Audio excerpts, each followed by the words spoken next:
in induction week is we give students a list of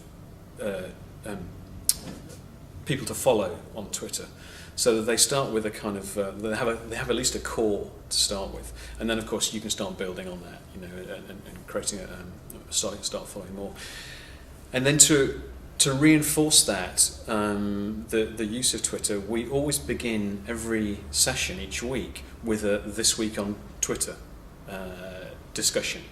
So we'll have maybe, 10 or 15 minutes at the beginning of the day each week, where we'll say, okay, what happened on Twitter this week? And somebody will say, oh, such and such happened, and somebody else will say this happened. And then we'll have it, and then there'll be some issues which come up which are kind of interesting, but are kind of asides, but other things that come up which are really worthwhile discussing in more depth. And we may go on to talk about those kind of things, for 10 or 15 minutes, depending on what's happening that particular week. One of the components of that is them getting them to analyse their own digital footprint.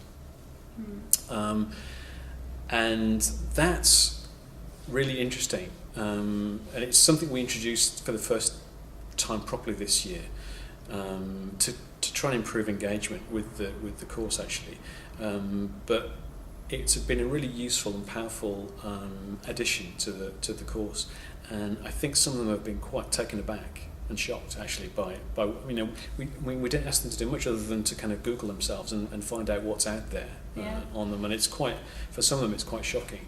Bearing in mind, this is set in a context where we're saying, right, you're just about to start applying for work. Okay, as soon as you send your CV out to somebody, they're going to Google you and find out what your background is and what whether you've got a portfolio out there, and then look at your work. Let's just do it and see what they're going to see. And that's a real kind of eye-opener.